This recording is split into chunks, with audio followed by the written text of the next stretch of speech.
नमस्कार दोस्तों, आज की इस वीडियो में देखेंगे सामान्य हिंदी का प्रैक्टिस सेट नंबर 8 सभी प्रतियोगी परीक्षाओं के लिए इंपॉर्टेंट होगा। जिस भी एग्जाम में आपका सामान्य हिंदी के क्वेश्चंस पूछे जाते हैं तो ध्यान से सुनेंगे। सबसे पहला नंबर जो क्वेश्चन है, खड़ी बोली निकलती है। दोस्तों कहाँ से जो है निकली है या निकलती है, तो ध्यान देंगे। देखिए खड़ी बोली ये सब जो है पश्चिमी हिंदी से निकलती है या निकली है। ठीक है, बात यहाँ पर सुनिएगा। जब पश्चिमी हिंदी पूछ दिया, अगर अपभ्रंश पूछ दे तो याद रखेंगे सौरसेनी।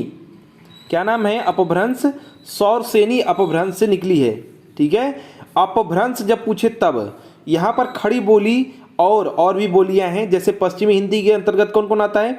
ब्रज आता है। उसके बाद आपका दोस्तों बुंदेली आता है। याद रखिएगा, ये मैं इसलिए लिख रहा हूं क्योंकि एग्जाम में ऐसा इससे क्वेश्चन छपने ही वाला है। कन्नौजी आता है। ठीक है, खड़ी बोली मैंने अब करा दिया। बांगरू आती है, बांगरू। हरियाणी, हरियाणी। ठीक है, और दक्षिणी भी आती है, दक्षिणी भी दोस्तों आती है। तो ये सब किसके अंतर्गत आता है? पश्चिमी हिंदी के अंतर्गत आता है। ठीक है, अगर बात करेंगे तो यहां पर राइट आंसर आपका जो है बी हो जाएगा। खड़ी बोली निकली है कहां से? तो याद रखिए पश्चिमी हिंदी से। ठीक है, खड़ी बोली में दोस्तों जो है अकारांत की प्रधानता होती है, ब्रज में दोस्तों ओकारांत की। नेक्स्ट बात करेंगे, निम्नलिखित में से कौन सी बोली उत्तर प्रदेश की नहीं है? उत्तर प्रदेश का नहीं है, अभी मैंने नाम लिया, ये सब पश्चिमी हिंदी से निकला है। ब्रज भाषा, कन्नौजी, खड़ी बोली। जयपुरी क्या है? राजस्थान की भाषा है, राजस्थानी है, राजस्थान की है। तो यही यहाँ पर आपका क्या हो जाएगा? राइट आंसर हो जाएगा। नेक्स्ट बात करेंगे, जहां उपमेय और उपमान में कोई अंतर न दिखाई दे। जहां पर क्या होगा? उपमेय और उपमान में कोई अंतर नहीं दिखाई देगा, वहां पर अलंकार कौन सा होगा? रूपक होता है। ध्यान दीजिएगा, ध्यान से सुनिएगा। जहां उपमेय में उपमान का निषेध रहित आरोप हो, मतलब ना कही नहीं सकता, उसमें अंतर ही नहीं दिखाई देता है। ठीक है, तो या फिर कहा जाए कि जहां उपमेय उपमान का इसमें कोई अंतर ना दिखाई दे, यानी ए यहाँ पर बिल्कुल ही राइट आंसर हो जाएगा। तो समास के लिए, अलंकार के लिए मैंने वीडियो बना रखा है, उसको आप देख लीजिए। नेक्स्ट देखिए, खग कुल दिया हुआ है, ये अंडरलाइन है, ये मतलब ये जो हाईलाइट किया गया है कुल, फिर आपका कुल सा बोल रहा। इसमें जो रेखांकित शब्द है इसमें अलंकार पूछा जा रहा है। तो देखिए ये कुल जो है खग कुल मतलब चिड़िया का समूह, चिड़ियों का समूह को कुल कहा जा रहा है। जिसे आपके कुल परंपरा होती है ना, कुल है, जाति है, गोत्र है, ऐसे क्या होता है? समूह है। क्या है? समूह है। तो कुल है मतलब वंश, मेन इसका मतलब होता है वंश या फिर समूह। नहीं कहते कुल की प्रथा है ऐसा। तो ये कुल इस मतलब समूह की बात कर रहा है और कुल सा बोल रहा है। कुल मतलब ये खग कुल यानी चिड़ियों का समूह जो है कुल सा बोल रहा है। कुल मतलब कलरव करते हैं, कलरव जो करते हैं चिड़िया, बोलते हैं नहीं कुल कलरव। तो ये कुल का दो मीनिंग निकल गया। ठीक है, इसमें आपको अलंकार पूछा है, तो जब दो मीनिंग निकल जाए और दो बार रिपीटिशन यहाँ पर है तो यमक अलंकार होगा। जिसे कनक वाला आपका एग्जाम्पल हो गया। ठीक है, बहुत सारे ऐसे एग्जाम्पल हैं, तो आप जो है अलंकार को अच्छे से पढ़ लेंगे।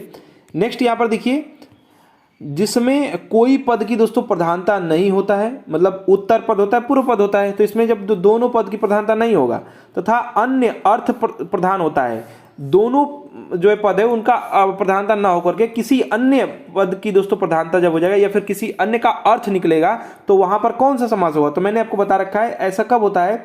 जब पर्यायवाची हो, पर्यायवाची हो। तो ऐसे मतलब कि जो चीज लिखा है अधिकतर ये होता है पर्यायवाची, लेकिन ये मैं कहीं पे लिखा नहीं है कि पर्यायवाची होता है, कहीं भी ये आपका कह सकते हैं परिभाषा नहीं है, लेकिन मैं वैसे बता रहा हूं। जैसे आपका दशानन है, किसका है? रावण का है। नीलकंठ है, किसका है? शंकर जी का है। तो ऐसे बहुत सारी चीजें, तो बहुब्रीहि समास का ये उदाहरण होता है। याद रखिएगा, जब भी जो लिखा है उसका मीनिंग के अनुसार किसी और को जब इंडिकेट करेगा, ये जो लिखा हुआ है इसमें कोई प्रधानता नहीं रहे, किसी अन्य अर्थ की प्रधानता जब हो जाएगी तो बहुब्रीहि समास होता है। एकदम गांठ बांध लीजिए। नेक्स्ट बात करेंगे, दुशासन शब्द में संधि विग्रह, संधि विच्छेद होता है, विग्रह होता है समास का। ठीक है, लेकिन जब ऑप्शन में नहीं दे रखा है तो विग्रह भी आप कर सकते हैं। तो संधि विग्रह मतलब क्या है? इसको तोड़ना है। लेकिन यहां पर देखिए, तो यहां पर ये प्लस का निशान यहां पर छूट गया शायद। ठीक है, तो देखिए यहां पर जो है आपका ये दुष, जब यहां पर डबल वाला आता है ना, तो यहां पर अह की मात्रा हो जाती है। देखिए जो है दुशासन, दुशासन का हो जाता है। ऐसे और भी एग्जाम्पल्स हैं, जैसे आपका दुश्शील जब लिखा रहता है, ऐसे ही बहुत बार ये एग्जाम में ये भी आ चुका है, तो याद रखिएगा। तो या इसका भी संधि विच्छेद करेंगे तो यही ऐसे करेंगे, दुष फिर आपका शील, ठीक है। तो वैसे ये है सी यहां पर बिल्कुल ही राइट आंसर हो जाएगा। नेक्स्ट बात करेंगे, परिपत्र कब जारी किया जाता है। परिपत्र कब जारी किया जाता है, ध्यान से सुनिएगा, जब ऐसा अवसर शासन द्वारा प्राप्त होगा, मतलब ऐसा समय जब होता है जब शासन की जो कतिपय नीतियां हैं, आदेश हैं, निर्णय हैं, इनको समस्त जो है अधिकारियों, विभाग अध्यक्षों, कार्यालय अध्यक्षों, मंडलायुक्तों, जिला अधिकारी, इनको समान रूप से जब भेजा जाता है या फिर उनको अवगत कराने के लिए आवश्यकता होती है तो परिपत्र जारी किया जाता है, या फिर इसको शासकीय पत्र भी कहते हैं, इसको शासकीय पत्र भेजे जाते हैं, ठीक है। तो ऐसे अवसरों पर, तो यहां पर दोस्तों जो है ऑप्शन के अनुसार देखिए कौन एक्यूरेट सही आंसर दे रहा है। पुराने भेजे गए पत्र तो ये काट देंगे, किसी अधिकारी की लिखित शिकायत, तो शिकायत किसी एक लोग के लिए होगा ना, सबके लिए समान रूप से नहीं होगा। जब भी जहां भी समान रूप वाला कुछ ऐसा लिखा होगा तब आप मारेंगे। देखिए बी बोल रहा है कि बैठक में लिए गए महत्वपूर्ण निर्णय को क्रियान्वित करने के उद्देश्य से नहीं पूछा जा रहा है कब जारी किया जाता है। तो देखिए संबंध या अधीनस्थ, मतलब बराबर के या फिर उससे संबंधित या फिर अधीनस्थ नीचे वाले जो कार्यालय हैं के साथ, देखिए साथ दोस्तों जो है यहाँ पर क्या है, पत्राचार के समय में, तो यही मैंने अभी बताया आपको। तो यहाँ पर आपका ए राइट आंसर हो जाएगा। नेक्स्ट देखिए, अधिकरण कारक के चिन्ह, कारक मैंने बता रखा है हिंदी में 8 होते हैं, या संस्कृत में पूछेगा 6 होते हैं। संबंध और संबोधन वाला हट जाता है, ठीक है। तो यहाँ पर मैंने एक जो है वीडियो भी बनाया, उसमें आराम से एकदम आपको एक पेज में रफ कॉपी है, उसी पे मैंने आपको समझा दिया है, तो उसको अगर आप चाहें तो कहीं नोट कर सकते हैं। देखिए अधिकरण का जो है में और पर होता है, उससे पकड़ने का चिन्ह, तो यहाँ पर डी बिल्कुल ही राइट आंसर हो जाएगा। में या पर, जैसे टेबल पर कुछ रहेगा या किसी में रहेगा तो उसको आप अधिकरण कहेंगे। नेक्स्ट बात करेंगे, यहाँ पर देखिए गायक गीत गा रहा है, इस ये जो आपका वाक्य है यह किस काल का उदाहरण है। गा रहा है यानी कि दोस्तों वर्तमान है और तात्कालिक है वर्तमान, ठीक है। ये क्या है, तात्कालिक वर्तमान है, यानी कि अभी ये गा ही रहा है। सी बिल्कुल ही राइट आंसर हो जाएगा, ठीक है। अगर बात करेंगे दोस्तों वाक्य में, अगर बात की जाए संभाव्य वर्तमान है, तो इसको दोस्तों जो है मतलब संदिग्ध दिया होते तो संदिग्ध तो है, कन्फर्म है ये। संभाव्य वर्तमान है, सामान्य वर्तमान है, तत्कालिक है, तो पूर्ण वर्तमान है, संदिग्ध है, तो इसमें जो है आपका जो ये सब वर्तमान काल के भेद होते हैं, तो इसमें से तात्कालिक वाला है, ये तुरंत की यहाँ पर बात हो रही है, ठीक है। सी राइट आंसर हो जाएगा। नेक्स्ट बात करेंगे, हो सकता है वह आया हो, बोला जा रहा है, एक सेकेंड, बोला जा रहा है हो सकता है आया हो, वाक्य है, यह वाक्य क्या है, मतलब कौन सा वाक्य है, हो सकता है आया हो। तो यहाँ पर देखिए अनिश्चित है तो वर्तमान है, उसके बाद आपका संदिग्ध है और संभाव्य, हो सकता है यानी संभावना यहाँ पर हो रही है, तो सी यहाँ पर बिल्कुल ही राइट आंसर हो जाएगा। मैंने अभी जो है आपको वर्तमान काल के भेद बताए, जैसे कि आपका संभाव्य एक हो जाएगा, उसके बाद दोस्तों आप याद रखिएगा, इसके बाद आपका दोस्तों सामान्य वर्तमान हो जाएगा, ठीक है, और फिर उसके बाद दोस्तों आपका तात्कालिक हो जाएगा, जो पिछले वाले बताया, पूर्ण वर्तमान हो जाएगा, और संदिग्ध और वर्तमान काल के ये सब भेद हैं, ठीक है। तो यहाँ पर संभाव्य वाला होगा, सी यहाँ पर राइट आंसर हो जाएगा, क्योंकि हो सकता हो बोला है ना, तो संभावना है, ये संभाव है। नेक्स्ट बात करेंगे, मिश्र वाक्य का उदाहरण है। मिश्र वाक्य का उदाहरण, तो दोस्तों यहाँ पर अगर आप देखिए, उसने अपना घर लुटा दिया, यहाँ पर मिश्र वाक्य नहीं है, वहां पर क्या होगा, जहां पर मिश्र मतलब दो वाक्य, यहाँ पर जो मिश्रण होगा, कहीं यहाँ पर क्या है मिश्रण रहेगा, ये तो सरल वाक्य हो गया। देखिए सूरज उगने पर कुहारा फट गया, ये भी आपका क्या है, ये आपका सरल वाक्य है। उसका सब कुछ खो गया, ये भी सरल वाक्य, लेकिन उसके पास जो था, जो कुछ था, फिर वह खो गया, बात वही है, लेकिन यहाँ पर देखिए मिश्र वाक्य है ये, तो यहाँ पर सी बिल्कुल ही राइट आंसर हो जाएगा। नेक्स्ट बात करेंगे, संयुक्त क्रिया का उदाहरण कौन सा वाक्य है। संयुक्त क्रिया, तो संयुक्त क्रिया का जो उदाहरण है वो देखिए, तुम प्रतिदिन पढ़ने आया करो, इसमें संयुक्त क्रिया है। संयुक्त क्रिया में कैसे पकड़ते हैं, संयुक्त क्रिया में प्रायः पहली क्रिया प्रधान होती है और दूसरी इसके अर्थ में विशेषता उत्पन्न करती है, ठीक है। तुम प्रतिदिन पढ़ने आया करो, ठीक है, तो सी यहां पर बिल्कुल ही राइट आंसर हो जाएगा। नेक्स्ट बात करेंगे, ध्यान दीजिएगा, फिर से बोल दे रहा हूं, संयुक्त क्रिया में क्या होगा, पहली क्रिया प्रायः पहली जो क्रिया होती है प्रधान होती है और दूसरी जो होती है उसके अर्थ में विशेषता उत्पन्न करती है। नेक्स्ट देखिए, निष्कवच उपन्यास किस लेखक की कृति है? निष्कवच जो उपन्यास है ये जो राजी सेठ जी हैं इनकी ये जो है उपन्यास है। इनकी अन्य कृतियां हैं, जैसे एक का नाम है खाली लिफाफा। क्या नाम है? खाली लिफाफा। याद रखिएगा, बहुत बार ये भी एग्जाम में आ चुका है। ठीक है। गमे हयात ने मारा। ठीक है। तथा जो है तत्सम ऐसे लिखा हुआ तत्सम। ठीक है। तो ये सब इनके कौन से हैं? इनके दोस्तों अन्य कृतियां हैं। नेक्स्ट बात करेंगे, बिल्ली को पहले ही दिन मारना चाहिए। इसका दोस्तों जो है आपको बताना है अर्थ। बिल्ली को पहले दिन ही मारना चाहिए, इसका जो अर्थ है दोस्तों, जो है इसका अर्थ दोस्तों भय का शमन जो है शुरू में ही कर देना चाहिए। तो यहाँ पर देखिए ऑप्शन नंबर डी में दिया है भय का शमन शुरू में ही कर देना चाहिए। शुरू में ही दोस्तों भय का शमन कर देना चाहिए। ठीक है, भय को मार देना चाहिए, हटा देना चाहिए। नेक्स्ट देखिए, बताया जा रहा है निम्नलिखित में से विलोम की दृष्टि से सही युग्म, माने सही वाला बताना है, गलत वाला नहीं। यानी 3 आपके गलत दिए होंगे। तो यहाँ पर अगर बात करेंगे तो आपका अधिष्ठित है, अधिष्ठित का दोस्तों आपका ये नहीं होगा, आपका असूया का अनुसूया होता है, यही आपका सही है, यही आपका सही है दोस्तों। और आपका जो अधिष्ठित है, अधिष्ठित का होता है अनअधिष्ठित, अन लग जाता है। ठीक है, फिर अधिष्ठित हो जाता है। ठीक है। और आस्था का दोस्तों क्या होता है? आस्था का अनास्था होता है। क्या? अन लग जाता है, अनास्था, अनास्था ऐसे। ठीक है। और दोस्तों प्रमुख के क्या होता है? सामान्य होता है, विमुख नहीं, सामान्य होता है। तो ये तीनों के तीनों गलत हैं, लिख दे रहा हूं इसको मैं, अधिष्ठित। तो तीनों के तीनों गलत हैं। ये वाला आपका सही है, असूया का अनसूया। इसमें सब में अन लगने वाला था, जबकि इसमें लगा हुआ है, बाकी सब में नहीं लगा हुआ। तो यहाँ पर सी राइट आंसर हो जाएगा। नेक्स्ट देखिए, यहाँ पर निम्न में से कौन सा शब्द हंस का दोस्तों पर्यायवाची है? हंस का कौन सा इसमें से पर्यायवाची है? तो हंस के पर्यायवाची होते हैं मराल। तो यहाँ पर पहले ही ऑप्शन में दिया हुआ है, पर्यायवाची है वाला पूछा है, कभी कभी नहीं है भी पूछ देगा, तो इसलिए कुछ और आप लिख लीजिएगा। एक होता है हराल, ये हो गया। उसके बाद होता है मुक्त। क्या होता है? मुक्त भूख। क्या होता है? मुक्त भूख होता है। सरस्वती वाहन, तो ये तो सभी लोग जानते ही होंगे। ठीक है, ये सब नाम है कुछ। ठीक है।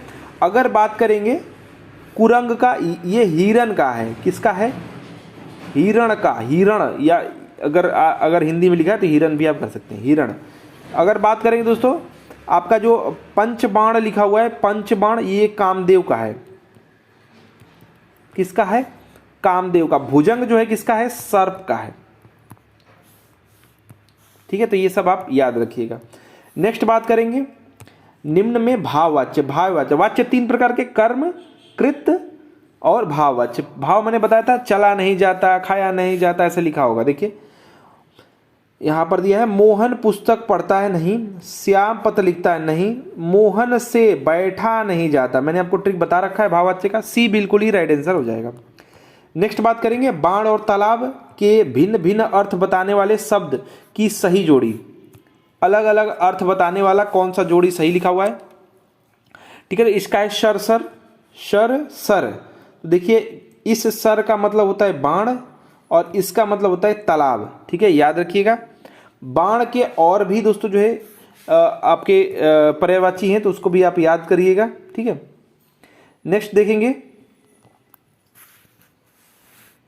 नेक्स्ट क्वेश्चन है, इनमें से तंद्रालु, तंद्रालु लिखा हुआ है, शब्द में प्रयुक्त प्रत्यय पूछा जा रहा है। तो तंद्रालु में दोस्तों जो हो जाएगा वो आलू है, आलू। तंद्रालु में कौन सा है? आलू है। ठीक है, तो यहां पर आपका राइट आंसर क्या हो जाएगा? इसका जो मूल शब्द है वो है तंद्र, और लगा कौन सा है? आलू। आ जाइए आलू भैया, सी बिल्कुल ही राइट आंसर हो जाएगा।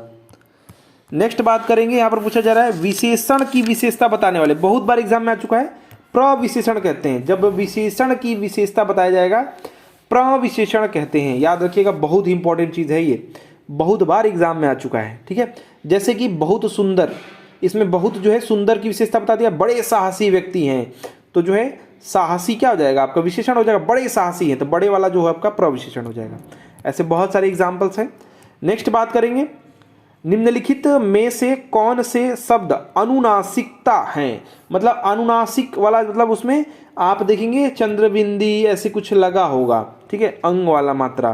तो यहाँ पर देखिए संभालना में संभालना लिखा हुआ है सी वाले में बिल्कुल ही, तो ये आपका अनुनासिकता वाला हो जाएगा, ठीक है, सी बिल्कुल ही राइट आंसर हो जाएगा, ठीक है।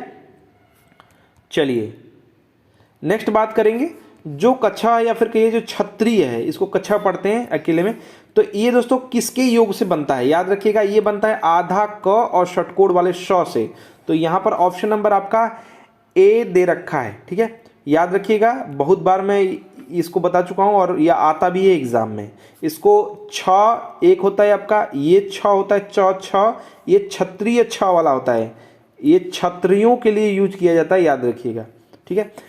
तो ये दोस्तों क और श मिलकर के बना है, याद रखिएगा, ए बिल्कुल ही राइट आंसर हो जाएगा। नेक्स्ट बात करेंगे, क व्यंजन के विषय में निम्न में से कौन सा सही है? क व्यंजन के बारे में क्या इन ऑप्शंस में से सही लिखा हुआ है? ठीक है, जो कच्छा होता है ये संयुक्त व्यंजन में आता है, जब दो मिला करके बनते हैं वो संयुक्त व्यंजन का ये पार्ट है, याद रखिएगा। ये क की बात हो रही है, क व्यंजन के विषय में कौन सा सही है? देखिए क व्यंजन जो है, एक तो आप अगर प्राण में बात करेंगे, अल्प प्राण महाप्राण में, तो ये अल्प प्राण है, पहिलका है, ठीक है, तो अल्प प्राण में आता है। उसके बाद घोष अघोष में बात करेंगे तो ये अघोष है, अल्प प्राण है, अघोष है, ठीक है, अल्प प्राण है, अघोष है। उसके बाद स्पर्शी है और कंठ से निकलता है, क का जितना है वो कंठ से निकलता है। तो यहां पर जो है ये आपका ए वाला ऑप्शन बिल्कुल ही सही यहां पर दिखाई दे रहा है, ठीक है। अल्प प्राण महाप्राण मैंने बता रखा है ध्वनि वाले में, जैसे आप अल्प प्राण में आधा आपका कम प्राण में काम चल जा रहा है, और घोष में गूंजता है, और घोष में नहीं गूंजेगा, महाप्राण में ज़्यादा सांस की जरूरत होती है। तो मैंने एग्जाम्पल्स बता रखे हैं, उसको अच्छे से आप देख लीजिए, ध्वनि वाले चैप्टर में और वर्ण वाले चैप्टर में, दोनों में है। नेक्स्ट बात करेंगे, जूतियों में दाल बांटना। ये दोस्तों जो है मुहावरे का अर्थ बताना है। जूतियों में दाल बांटने मुहावरे का अर्थ होता है लड़ाई झगड़ा, लड़ाई झगड़ा हो जाना। क्या होता है? लड़ाई झगड़ा हो जाना, जूतियों में जो है दाल बांटना। डी बिल्कुल ही राइट आंसर हो जाएगा। नेक्स्ट देखिए, अरे यहां पर दोस्तों विस्मयादिबोधक चिन्ह लगा हुआ है, तू आ गए, इसमें दोस्तों तुम होना चाहिए था वैसे, लेकिन तू लिखा हुआ है, कोई भी बात नहीं, उससे पूछा नहीं है, पूछा है यहाँ पर। इसमें दोस्तों जो अरे के बाद जो चिन्ह है उसका क्या प्रयोग है? तो ये दोस्तों इसका यही नाम है, इसका विस्मयादिबोधक चिन्ह है। और जैसे झटके से कुछ आपको फीलिंग आती है ना, जैसे ओह आह अरे हे भगवान, ऐसे करके जो चीज़ें आती हैं ये इसमें ये लगाते हैं। ए यहाँ पर बिल्कुल ही राइट आंसर हो जाएगा। तो देखिए दोस्तों ये सेट नंबर 8 था हिंदी का।